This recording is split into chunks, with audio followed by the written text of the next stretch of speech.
Trump fire, what do I mean? Trump ने बोला tonight the hell fire is going to be unleashed on Iran, यानी कि अब तक का सबसे बड़ा और भारी हमला ईरान पे होगा. The gates of hell will open on Iran today. तो अमेरिका के big missions are already in there. मैंने आपको बोला था B2 bombers. Trump has released a picture of B2 bombers accompanied by F-22s. They are in the air. और जो America के पास है the mother and father of all bombs, I think father of all bombs और mother of all bombs, एक America के पास है, एक Russia के पास है. That might be unleashed on Iran today. That might be unleashed on Iran today. और मुझे लगता है जिस पे भी अनलीश होगा वो जगह पूरी जाएगी, वो जगह पूरी जाएगी, क्योंकि आज भी 4 टैंकर हिट हुए. ईरान क्लेम कर रहा है मैंने 4 टैंकर हिट किए. 2 टैंकरों के हिट होने का समाचार है, 2 का कंफर्मेशन नहीं आ रहा.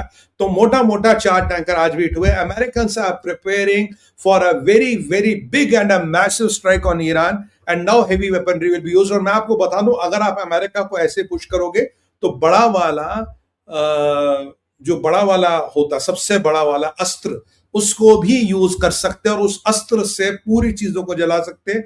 क्योंकि ट्रंप के अमेरिका में गुस्सा आ रहा है, ट्रंप के अमेरिका में लफड़ा बढ़ रहा. और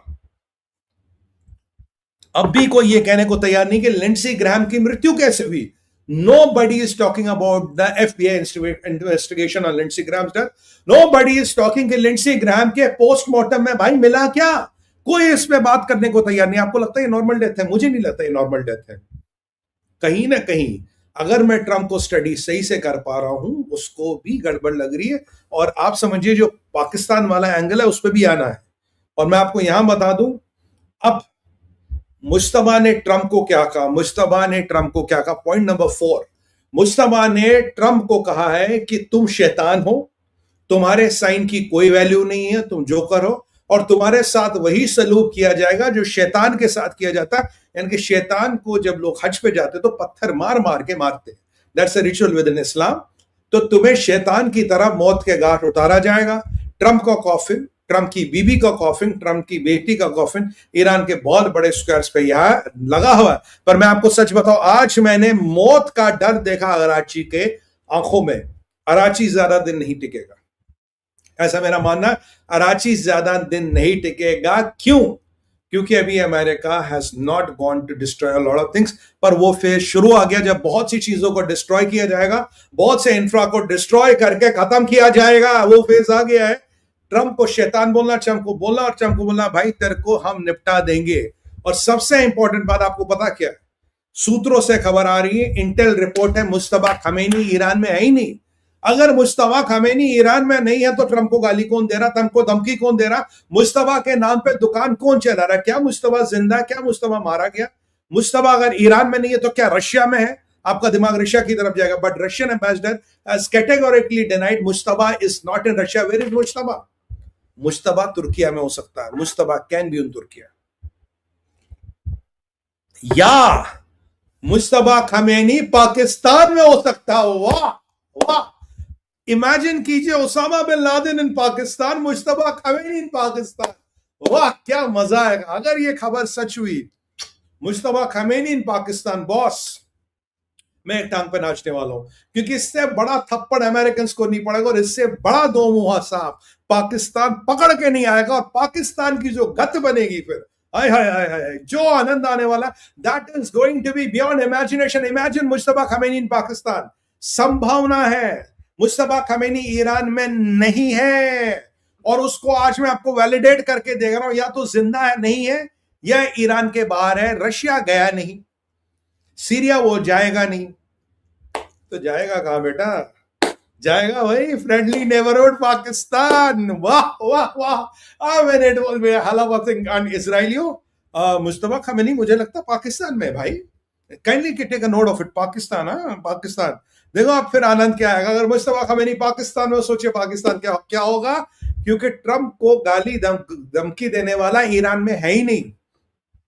अब मैं अराची की एक बात बताऊं, अराची कह रहा हम लड़ाई बढ़ाएंगे, हम जवाब देंगे, हम ये करेंगे वो करेंगे, स्ट्रेट ऑफ हॉर्मुज हमारा हिस्सा, स्ट्रेट ऑफ हॉर्मुज हमारी टेरिटरी है, हम इसको नहीं लेने देंगे, अगर स्ट्रेट ऑफ हॉर्मुज में कोई आएगा तो पूरा युद्ध होगा। ये युद्ध पूरे रीजन में, पूरे वर्ल्ड में फैलाएंगे। और समझिए दो पार्ट है जिसको मुझे आपको बताना है। पहली बात है, मैंने मुश्तबा खमीनी पाकिस्तान में हो सकता है। दूसरी बात जो मुझे आपको बतानी है, boss, Bharat can be targeted. I am saying you with a lot of conviction at my command, बहुत जिम्मेदारी के साथ बोल रहा हूं, भारत को टारगेट बनाया जा सकता। सुमित भाई, भारत को क्यों टारगेट बनाएंगे? देखो भैया, सीधी सी बात है, मिसाइलों की रेंज है 2500 किलोमीटर, 2500 किलोमीटर से आगे वो जाती नहीं। सॉलिड फ्यूल भी है तो वो रास्ते में जाती। यूरोप बच गया, यूरोप रेंज से बाहर है, आपका अमेरिका रेंज से बाहर है, मिडिल ईस्ट की सारी कंट्रियों को आपने ठोक दिया, बचा क्या?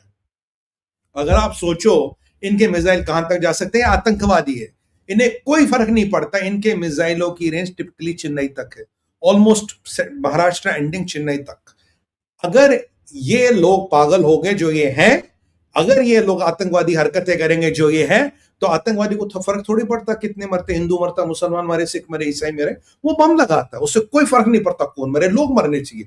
पाकिस्तान के जहादियों को फर्क पड़ता पाकिस्तान भारत में कितने मरे, भारत ही मरे। तो अब अगर अमेरिका आज इनकी ठुकाई पिटाई करता है, ये क्या करेंगे?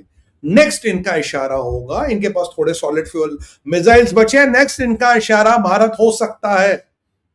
और अगर भारत इशारा हुआ, जो इनके यहां दलाल बैठे ना, गधे पे बिठा के, आधी खोपड़ी और आधी मूंछ मुंडवा के, उनको पूरे कैनॉट प्लेस में खड़ा कर दो और लोगों को बोलो इनको जरा 4 गाली देके निकलो, वो स्टेज यहां आ सकता। भारत सतर्क है, भारत का मिसाइल डिफेंस सिस्टम में सतर्क है। आपको लग रहा सुमित भाई बहुत लंबी बात कर रहे हैं, ये संभावना है, इट इज अ पॉसिबिलिटी। ये पागल हो चुके, इनके पास ओवर नेवर वाली परिस्थिति है। और अमेरिका की नेवी को अब तक इन्होंने टारगेट नहीं किया, ये अमेरिका की नेवी को टारगेट नहीं करेंगे। आज इलात में एक अमेरिकन सबमरीन सरफेस हुई है थोड़ी देर पहले, यानी कि American submarines are in the region. जो मैंने कहा है, अमेरिकन सबमरीन को सरफेस करने का मतलब आप समझते हैं क्या है? इसका मतलब है इनके और इनके बाप को धमकी देना कि बेटा हम यहां बैठे हैं, अगर शिप्स को टारगेट किया तो भून देंगे, खत्म कर देंगे। और तब वो टॉमोहॉक और ये सब मिसाइलें नहीं आएंगी, तब बड़ी वाली आएंगी और इनको पूरा समाप्त कर दिया जाएगा। इलात में अमेरिकन सबमरीन्स हैव सरफेस्ड, इसीलिए अमेरिकन नेवी को तो नहीं छेड़ते, ये आसपास की कंट्रियों को छेड़ेंगे, जो उनका तरीका है। अब जिसको मिडिल ईस्ट में छेड़ना था छेड़ गए, यूरोप मिसाइल जाएंगे नहीं, बचा क्या? याद कीजिए खमीनी ने कहा था हनूद, यहूद हनूद भी टारगेट पे थे। So in all probability we could be targets. I am not saying we will be targeted, we could be targets. We need to be very very careful. अगर आपको लगता है खमीनी के फ्यूनरल में गए, अगर आपको लगता है हमने 4 अच्छी बातें कही, ईरान ने हमारी तरक्की की, doesn't mean anything, it doesn't mean anything. Bharat could be targeted, ये आपको बता रहा हूं। अब अराची पे सबसे बड़े रेवलेशन पे आ रहा हूं जो आपके रोंगटे खड़े कर देगा। अराची कह रहा है जब से मुज्तबा खमीनी ने गद्दी संभाली है, उसको सुप्रीम लीडर डेजिग्नेट किया, मैं पर्सनली उससे मिला ही नहीं हूं। जब से मुज्तबा खमीनी ने गद्दी संभाली है और उसको सुप्रीम लीडर डेजिग्नेट किया गया, मैं पर्सनली उससे मिला ही नहीं, I have never met him personally. ये वही बात है जब अराची से पूछा गया था क्या खमीनी मारा गया, उससे कहा to best of my knowledge no. मैंने तब I stretch my neck out on Bharat Vichar, मैंने कहा खमीनी इज डेड। क्योंकि अगर ये कह रहा to best of my knowledge, you are the foreign minister of the country, you can't say to best of my knowledge no, इधर you say yes और you say no. जब इसने ये टर्म यूज की तो best of my knowledge no, मैंने कहा boss Khomeini मारा गया है और ये झूठ बोल रहा है। आज इसका सबसे बड़ा रेवलेशन सुनिए, ये कह रहा है मैं मुज्तबा खमीनी से, जब से खमीनी पे अटैक हुआ और जब से वो सुप्रीम लीडर बना, मैं तो मिला ही नहीं, I have never met him. क्यों नहीं मिले भाई? कह रहा बहुत कम लोगों से मिलने दिया जाता, पेजिस्कियन नहीं मिला, पेजिस्कियन नहीं मिला, अराची नहीं मिला, तो मुज्तबा खमीनी मिल किससे रहा भाई? एक प्रेसिडेंट है, एक फॉरेन मिनिस्टर, एक नेगोशिएटर है।